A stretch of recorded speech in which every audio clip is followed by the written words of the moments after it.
अगली सुबह जोया बहुत परेशान होती है। वो लाइब्रेरी का कोना कोना छान मारती है, पर उसे अपनी ब्लू डायरी नहीं मिलती। उसके लिए वो डायरी सिर्फ एक किताब नहीं, उसकी आवाज़ थी। तभी आर्यन वहाँ से दाखिल होता है। उसके चेहरे पर एक जीत वाली मुस्कान होती है।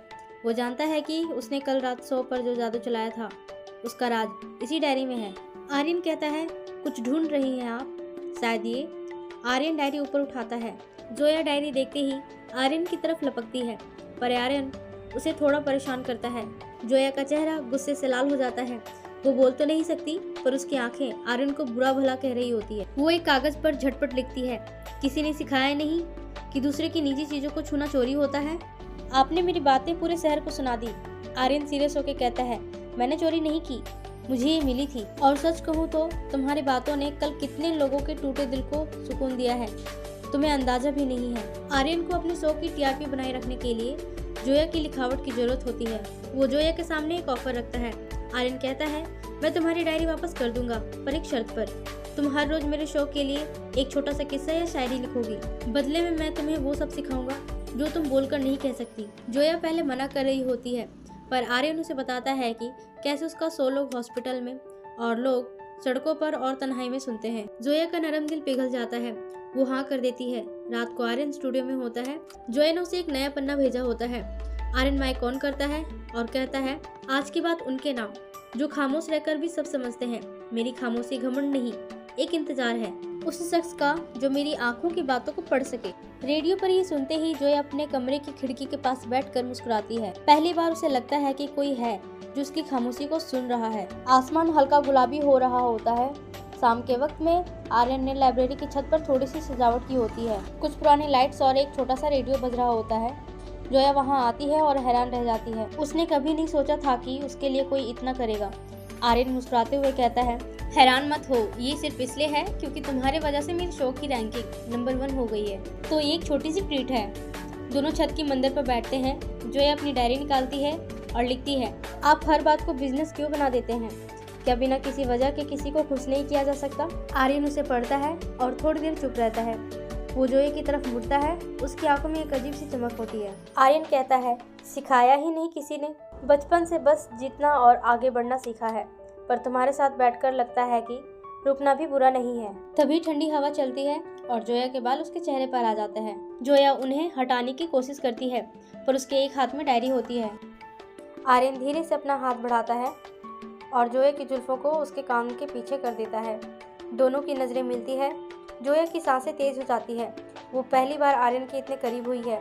आर्यन का हाथ अभी भी उसके चेहरे के पास होता है। वो उसकी खामोशी को महसूस कर रहा होता है। जोया शर्माकर नजरें झुका लेती है। आर्यन अपना गला साफ करता है और कहता है, 1 मिनट, मुझे तुम्हें कुछ दिखाना है। आर्यन थोड़ा नर्वस हो रहा होता है। वो अपने दोनों हाथ उठाता है और लड़खड़ाते हुए साइन लैंग्वेज में इशारा करता है, तुम अच्छी हो। जोया ये देखकर दंग रह जाती है। उसने कभी नहीं सोचा था कि आर्यन जैसा मशहूर आरजे उसके लिए इशारे सीखेगा। उसका दिल जोर से धड़कने लगता है। जोया की आंखों में खुशी के आंसू आ जाते हैं। वो इशारे करती है, आपने ये क्यों सीखा? आर्यन धीरे से कहता है, क्योंकि मैं तुम्हारी हर बात को सुनना चाहता हूँ, बिना किसी कागज और कलम के। तभी आर्यन का फोन बजता है। उसका मैनेजर कॉल कर रहा होता है। मैनेजर कहता है, आर्यन कहाँ हो? स्टूडियो में हंगामा हो गया है। तुम्हारी पुरानी गर्लफ्रेंड रिया वापस आ गई है और वो लाइव शो पर तुम्हारा इंतजार कर रही है। आर्यन का चेहरा उतर जाता है। जोया उसे देखती है और समझ जाती है कि कुछ गलत है। आर्यन जल्दी जल्दी स्टूडियो पहुंचता है। वहां रिया बैठी होती है, एक ग्लैमरस, स्टाइलिश और एक तेज दरार लड़की जो आर्यन की एक्स गर्लफ्रेंड है।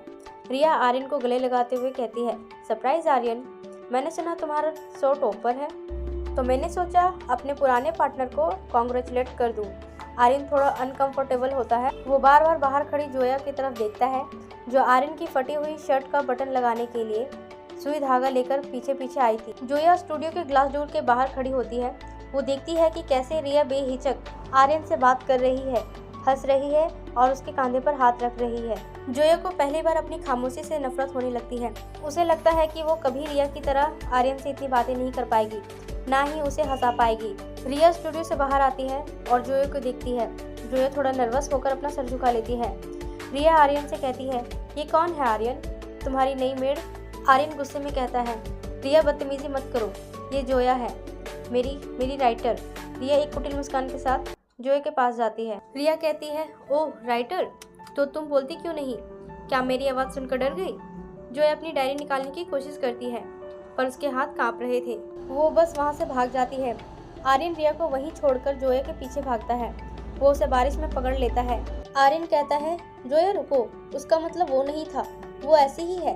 जोया इशारे करती है, वो बोल सकती है, मैं नहीं, आप दोनों एक जैसे हैं। मैं बीच में कहाँ से आ गई? आर्यन जोया का हाथ पकड़ते हुए कहता है, जोया सुनो, दुनिया में बहुत से लोग बोलते हैं, पर समझता कोई नहीं। मुझे बोलने वाली रिया नहीं, मुझे मेरी खामोशी समझने वाली जोया चाहिए। आर्यन जोया का हाथ अपने दिल पर रखता है। आर्यन कहता है, क्या तुम्हें मेरी धड़कन सुनाई दे रही है? ये किसी भाषा की मोहताज नहीं है। दोनों बारिश में भीग रहे होते हैं। आर्यन धीरे धीरे जोया के करीब आता है। उनका पहला ऑलमोस्ट किस मोमेंट होने ही वाला होता है कि तभी पीछे से रिया की आवाज आती है। रिया टोट मारते हुए कहती है, वेरी ड्रामेटिक। आर्यन, पर क्या तुमने इसे बताया कि हमारी सगाई की बात घर पर चल रही है? जोया के होश उड़ जाते हैं। वो अपना हाथ आर्यन से झटक देती है और पीछे हट जाती है। क्या आर्यन अपनी फैमिली के खिलाफ जाकर जोया को चुनेगा? रिया की बात सुनकर जोया का दिल जैसे थक से रुक गया हो। वो आर्यन की तरफ देखती है। उसकी आंखों में ढेर सारे सवाल हैं। आर्यन हड़बड़ाया हुआ है। वो रिया को गुस्से में देखता है। आर्यन कहता है, रिया तुम ये क्या बकवास कर रही हो? हमारी सगाई वो कब की पुरानी बात हो चुकी है। रिया मुस्कुराते हुए कहती है, आर्यन डार्लिंग, तुम्हारे पापा ने तो आज ही मुझसे बात की है। उन्हें लगता है कि मैं इस घर की बहू बनूंगी और तुम इस गूंगी लड़की के लिए अपनी फैमिली से लड़ोगी। गूंगी शब्द जोया के कानों में हथौड़े की तरह लगता है। वो अपनी डायरी निकालती है, पर उसके हाथ इतने कांप रहे थे कि कलम नीचे गिर जाती है। वो कुछ नहीं लिख पाती। वो बस अपना सर झटकती है और तेजी से वहाँ से भागती है। आर्यन उसके पीछे भागना चाहता है, पर रिया उसका हाथ जोर से पकड़ लेती है। आर्यन कहता है, छोड़ो मुझे रिया, तुमने सब खराब कर दिया। जोया अपनी पुरानी लाइब्रेरी में आकर एक कोने में बैठ जाती है। वो रोती नहीं है, बस खाली आंखों से दीवार को देखती रहती है। उसे लगता है कि वो आर्यन के लायक कभी थी ही नहीं। एक आरजे को तो बोलने वाली लड़की चाहिए, जो उसके साथ महफिलों में जा सके, जो उससे बातें कर सके। रात के 2 बज रहे हैं। आर्यन स्टूडियो में है, पर वो आज कोई गाना नहीं बजा रहा। पूरा शहर में सन्नाटा है। आर्यन रेडियो लाइव ऑन करके कहता है, आज मेरे पास शब्द नहीं है, क्योंकि मेरी आवाज़ मुझसे नाराज़ है। मैं जानता हूँ कि तुम सुन रहे हो। जोया, अगर तुमने मुझे आज माफ़ नहीं किया तो आरजे आर्यन की आवाज़ हमेशा के लिए खामोश हो जाएगी। जोया अपने रेडियो के पास बैठती है। आर्यन की आवाज़ में वो दर्द है जो उसने पहले कभी नहीं सुना था। आर्यन स्टूडियो से बाहर निकलता है और सीधे जोया के घर पहुंचता है। वो उसकी खिड़की के नीचे खड़ा हो जाता है। वो चिल्लाता नहीं है, बस अपने फ़ोन से एक मैसेज भेज देता है। जोया खिड़की खोलती है। आर्यन नीचे खड़ा है, पूरी तरह से भीगा हुआ। वो इशारा करता है, मुझ पर भरोसा करो। जोया खिड़की से नीचे एक कागज़ फेंकती है। आर्यन उसे उठाता है। उस पर लिखा है, अपने पापा से कहो कि आपकी पसंद आवाज़ नहीं, एहसास है। क्या आप ये कर पाएंगे? आर्यन का चेहरा सख्त हो जाता है। वो समझ जाता है कि अब उसे अपने बाप से लड़ना होगा। आर्यन तेजी से अपने घर में दाखिल होता है। उसका चेहरा गुस्से से लाल है। उसके पिता मिस्टर सिंघानिया आराम से बैठे कॉफ़ी पी रहे हैं। आर्यन कहता है, डैड, आपने रिया से मेरी सगाई की बात कैसे की? आप जानते हैं मैं उसे पसंद नहीं करता। मिस्टर सिंघानिया ठंडे लहजे में कहते हैं, मैं सिर्फ बिजनेस जानता हूँ आर्यन। रिया के पिता के साथ हमारी डील से हमें करोड़ों का फायदा होगा, और तुम एक गूंगी लड़की के पीछे अपना करियर बर्बाद कर रहे हो। आर्यन चिल्लाकर कहता है, वो गूंगी नहीं है डैड, उसकी खामोशी में वो सच है जो आपकी महंगी डील में नहीं है। मैं रिया से शादी नहीं करूँगा। वहीं दूसरी तरफ जोया अपने घर में बैठी पुरानी यादों को ढूंढ रही है। उसे डर है कि आर्यन उसकी वजह से अपनी फैमिली से दूर हो जाएगा। वो एक कागज पर लिखती है, क्या मेरी वजह से सब बिखर जाएगा?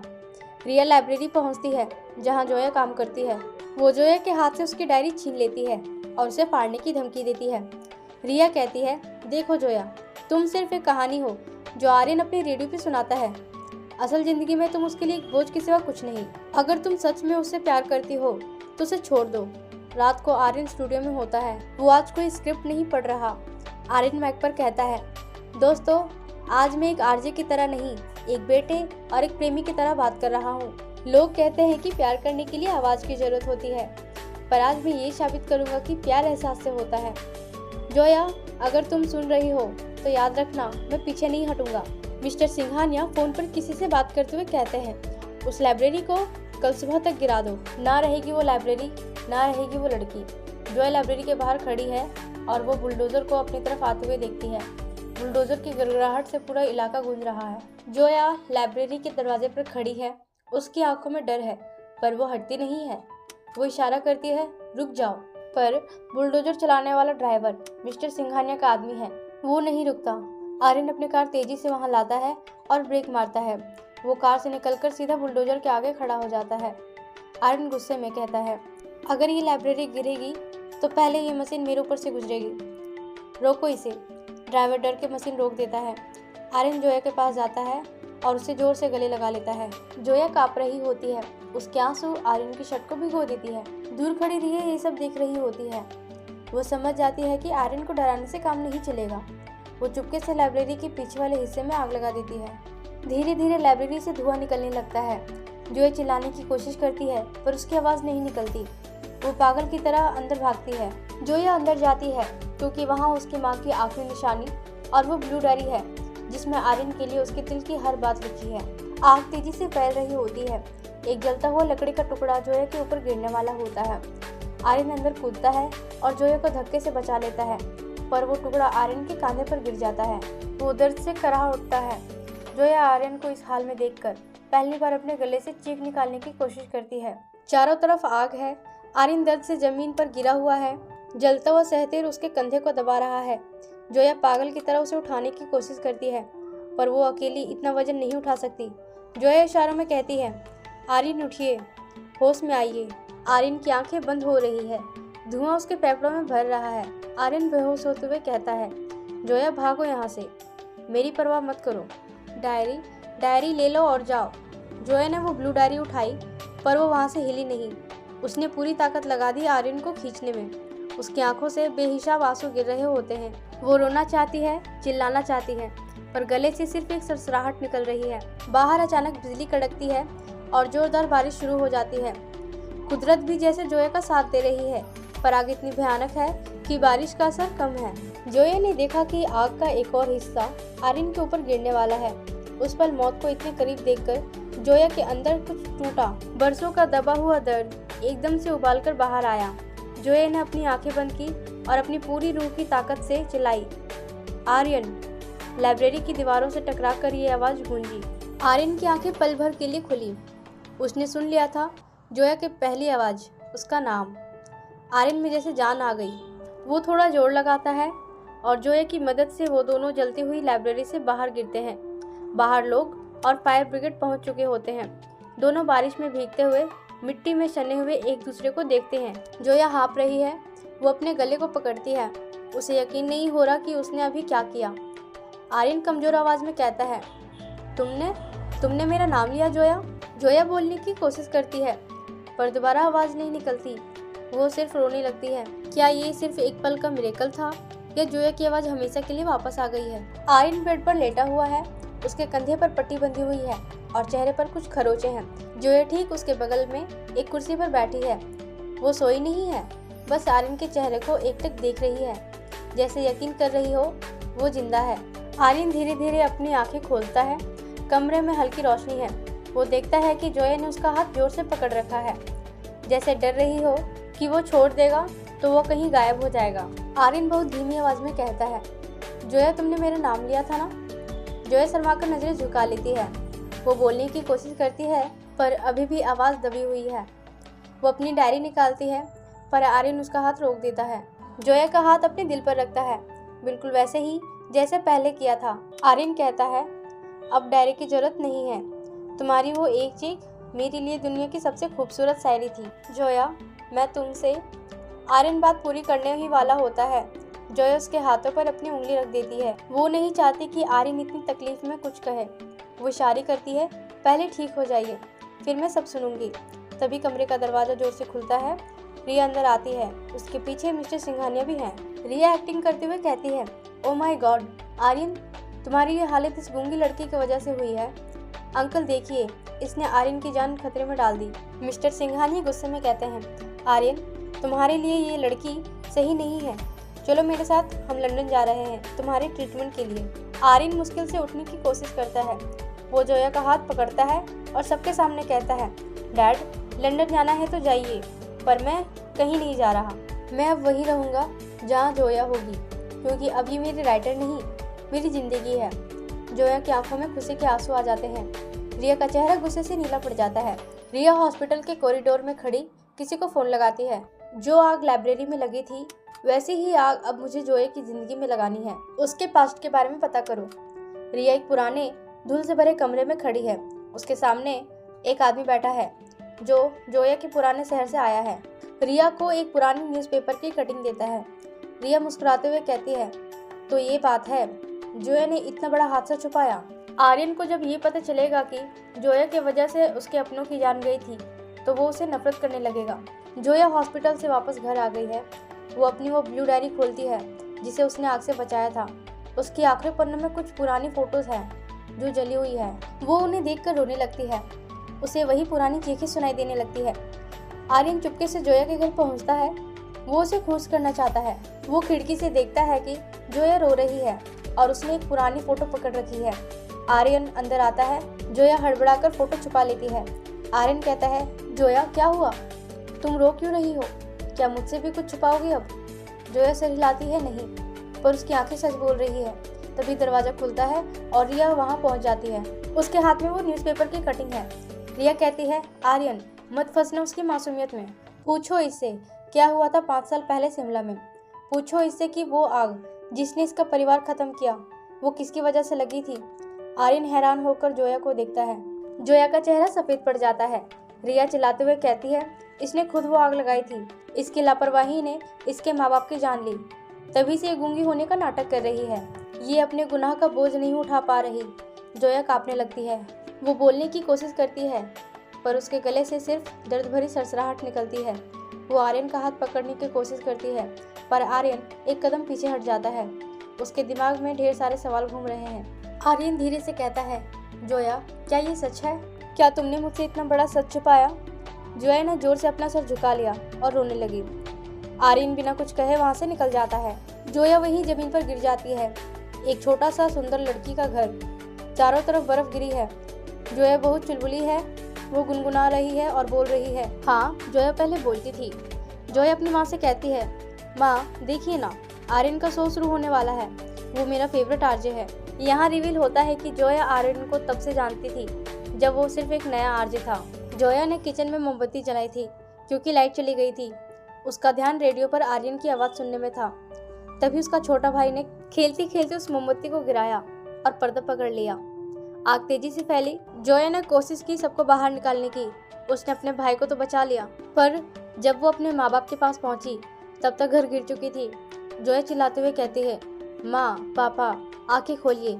उसकी आंखों के सामने उसके माँ बाप आग में विलीन हो गए। उसने उन्हें बचाने के लिए इतना चिल्लाया, इतना चीखी कि उसकी वोकल कॉर्ड्स फट गई। उस रात के बाद ना उसके माँ बाप रहे ना उसकी आवाज़। फ्लैशबैक खत्म होता है। आर्यन अपनी कार में बैठता है। उसकी आंखों में आंसू हैं। वो वही पुरानी न्यूज़पेपर कटिंग दोबारा पढ़ता है। उसमें लिखा है, बेटे ने अपनी जान पर खेलकर भाई को बचाया पर सदमे की वजह से अपनी आवाज़ खो दी। आर्यन को एहसास होता है कि जोया गुनहगार नहीं बल्कि एक विक्टिम है। उसने गुनाह नहीं किया, उसने तो कुर्बानी दी थी। आर्यन तेजी से जोया के घर की तरफ कार मोड़ता है। वहाँ जोया अपना सामान पैक कर रही है। वो ये शहर छोड़कर जाना चाहती है क्योंकि उसे लगता है कि आर्यन अब उसे नफरत करता है। आर्यन कमरे में दाखिल होता है। जोया उसे देखकर नजरें फेर लेती है।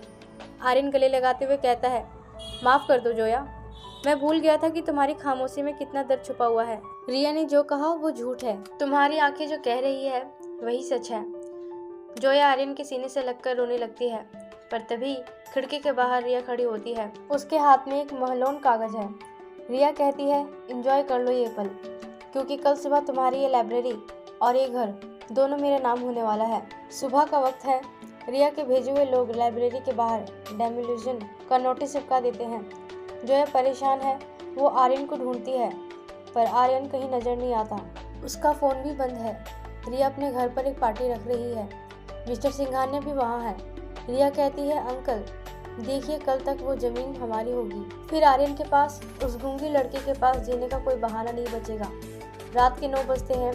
पूरा शहर में, गाड़ियों में, घरों में और रिया की पार्टी में भी रेडियो बजने लगता है। आर्यन का शो आवाज़ को शुरू होता है। आर्यन रेडियो पर कहता है, नमस्कार दोस्तों, आज मैं कोई गाना नहीं सुनाऊंगा। आज मैं आपको एक ऐसी कहानी सुनाऊंगा एक ऐसी लड़की की कहानी जिसने आग से अपनों को बचाया और बदले में अपनी आवाज़ खो दी, पर कुछ लोग उसकी खामोशी का फ़ायदा उठाकर उसकी छत छीनना चाहते हैं।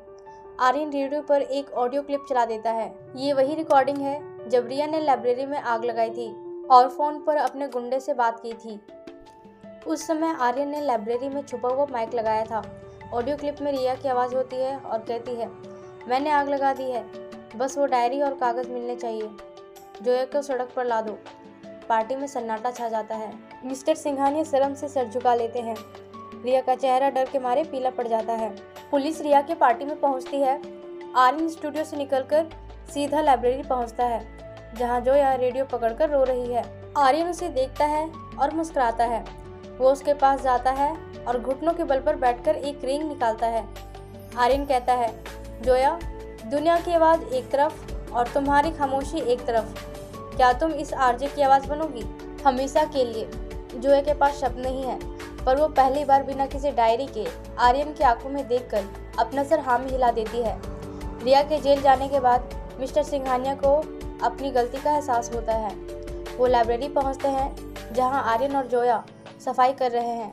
मिस्टर सिंघानिया कहते हैं, आर्यन, मुझे माफ़ कर दो, मैं बिजनेस की भीड़ में अपनों की पहचान भूल गया था। जोया बेटी, क्या तुम इस घर की आवाज़ बनकर हमें एक बार फिर परिवार बनाओगी? जोया उनके पैर छूकर उन्हें माफ़ कर देती है। लाइब्रेरी को फिर से बनाया गया है, पहले से भी सुंदर। आर्यन ने इसका नाम रखा है जोया जिको। शहर के बड़े बड़े लोग वहाँ मौजूद हैं। आर्यन स्टूडियो में है। वो माइक पर बोलता है, दोस्तों, आज आवाज़े इश्क का ये सफ़र यहीं रुकता है। मैंने हमेशा कहा था कि मोहब्बत को लफ्ज़ों की ज़रूरत नहीं होती, और आज मेरे पास एक ऐसी गवाह है जिसने खामोश रहकर भी सबसे ज़्यादा कहा। वो जोया को माइक के पास बुलाता है। पूरा शहर सांस रोककर सुन रहा है। जोया माइक के सामने खड़ी है। वो आर्यन की तरफ देखती है। उसका डर अब खत्म हो चुका है। वो आंखें बंद करती है और धीरे से, थोड़ी कांपती हुई पर साफ आवाज़ में बोलती है, शुक्रिया मेरी आवाज़ बनने के लिए। पूरा स्टूडियो और पूरा शहर तालियों से गूंज उठता है। आर्यन की आंखों में खुशी के आंसू हैं। जोया की आवाज़ पूरी तरह से तो नहीं, पर कोशिश करने पर अब निकलने लगी है। बारिश हो रही है। आर्यन और जोया लाइब्रेरी की बालकनी में खड़े हैं। आर्यन ने जोया के कंधों पर अपनी जैकेट रखा है। आर्यन कहता है, अब तुम्हारी शायरी पूरी दुनिया सुनेगी जोया। जोया मुस्कुराते हुए कहते हैं, और दुनिया हमारी दास्तां देखेगी। आर्यन और जोया की दास्तां को 1 साल पूरा हो चुका है। जोया अब सिर्फ एक लाइब्रेरी में असिस्टेंट नहीं है। उसकी शायरी की पहली किताब आवाज़े इश्क रिलीज हो चुकी है और वो बेस्ट सेलर बन गई है। वो अब माइक पर थोड़ा थोड़ा बोलने लगी है, हालांकि उसकी आवाज़ में अभी भी एक हल्की सी खामोशी और ठहराव है। आर्यन ने रेडियो शो के साथ साथ अब एक school of music and expression खोला है, जहां वो उन बच्चों को सिखाता है जो बोल नहीं सकते या जिन्हें समाज ने निकाल दिया है। आर्यन जोया को उसी पुरानी लाइब्रेरी में ले जाता है जहां चारों तरफ मोमबत्तियां जली हैं। आर्यन कहता है, जोया, आज हमारी दास्तां का 1 साल पूरा हुआ। लोग कहते हैं कि कहानियाँ ख़त्म हो जाती है, पर मुझे लगता है कि हमारी कहानी हर रोज़ नए सिरे से शुरू होती है। जोया मुस्कुराती है और एक छोटी सी बेबी फ्रॉक निकालकर आर्यन के हाथ में देती है। आर्यन की आंखों में हैरानी और खुशी के आंसू आ जाते हैं। आर्यन कहता है, इसका मतलब मैं? जोया धीरे से पर साफ आवाज़ में कहती है, आप पापा बनने वाले हैं। दोनों बालकनी में खड़े हैं। रेडियो पर आर्यन का पुराना रिकॉर्डेड सॉन्ग बज रहा है। आर्यन रेडियो पर कहता है, मोहब्बत की कोई जुबान नहीं होती, ये सिर्फ दिलों का एक इको है। दोस्तों, आवाज़े इश्क का ये सफ़र यहीं समाप्त होता है। हमें उम्मीद है कि आपको आर्यन और जोया की दास्तानें आपकी आवाज़ से ज़्यादा आपका एहसास मायने रखता है।